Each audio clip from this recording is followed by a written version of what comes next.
Hey guys, welcome to another Tuesday with Spencer here on FTM Transtastic. Before I jump into this week's topic, first let me say Happy Hanukkah to all of our Jewish followers. If you didn't know, Hanukkah was sundown on Sunday, it lasts 8 days, and I'm really excited about it. Please excuse all of this.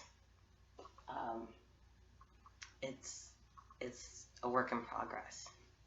Do you guys want to see Jax? Hi, look at my Hanukkah collar. Wait, Jax, you gotta cooperate. You gotta cooperate. See? You see the Stars of David? He had a kippah, but he ate it, so he just has the collar now. So this week we're talking about the medical field and how that's problematic for us trans folks. I've been to a couple of doctors. I have a primary care physician. I have an oncologist and hematologist. I have a OBGYN. Um, my best experience by far has been with my primary care physician. I am lucky to live in an area that has LGBT healthcare facilities, and the place that I go to in Atlanta, like everyone is super trans friendly and LGBT friendly. My primary care physician is a trans guy. Like it's really awesome. I'm really lucky, and they all call me Spencer. They all use they them pronouns, which is really shocking. I didn't think that was gonna happen, but they all use they them pronouns, and yeah, it's really great. The worst experience by far has been my hematologist and oncologist. They have a way of basically making out all of my issues to be trans related, and some of it is. Some of it is definitely because I'm on T, but I've like explained multiple times that hey, this is just how it is, and you're gonna have to figure out a way to work around it. And I think if I wasn't so upfront and blatant about it, they would still try to be getting me off T. But since I literally was like, look, I'm not going off the T, so you need to figure out another way, they they kind of like backed off a little bit. When it comes to healthcare as a trans individual, I think we have to be more of like self advocates than other groups of people, unfortunately. As unfortunate as it sounds, like I really think that we just need to not have to have like a grasp of medical terminology because there's I mean, I didn't go to med school yet. But we have to go in with a plan. And maybe you don't know exactly what everything is or what everything is called, but go in there and being like, look, I've been on T for 3 months and every time I take my shot, it itches. Like, what the fuck?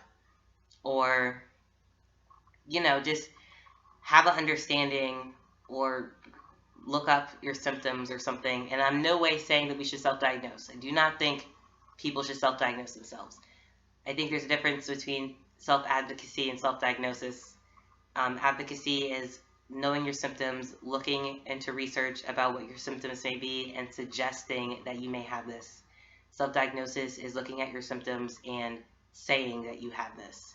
And I think that's a huge difference. And I do not think we should self diagnose, but I definitely think we should be self advocates and we should definitely try to be as upfront about the care that we need and the care that we deserve, um, because the world's fucked. What can I say? With the OBGYN experience, for me, I was definitely medicated. I was on like Ativan and they upped my dose of Seroquel. I was pretty out of it. I just simply can't deal with the OBGYN. I can't. I can't do it. And it's more than just dysphoria. I just can't. So I don't really have any good tips on how to, maneuver yourself around that. Like that causes me a full blown like panic attack. I don't work well. But I would suggest that you you talk to your OBGYN or your PCP um, beforehand and explain the concerns that you may have and everything like that before you actually go in. That way they're ready and they understand and they can try to make the experience as painless as possible and as uncomfortable as possible. Wait, as comfortable as possible. That's all the tips I have for you. As a person that works in the medical field as an EMT, I definitely get how fucked up the system is, and it really does suck. Especially when all you're trying to do is just look out for yourself and better yourself and take care of yourself. It's it's such a hard thing to maneuver because most people don't know medical terminology. Most people don't know, you know, the workings of the body and organ systems, etc. So you're basically like helpless in the hands of doctors, and that's really vulnerable and that's really scary, especially if you don't think that your doctor is trans friendly or accepting or anything. I would i would definitely try to see if you have any LGBT resources in your area and try to go to an LGBT friendly doctor. That way it's more of people who may not be trans, but at least have an understanding or have a big enough clientele of LGBT people to where they deal with this on a regular basis, and it can make it as, friendly and accepting as possible. That's all I have for you today. Happy Hanukkah to all of our Jewish followers and non-Jewish people. Happy Hanukkah. Shag Samek. Um, I hope you guys are doing well, and I will see you next week. Until then.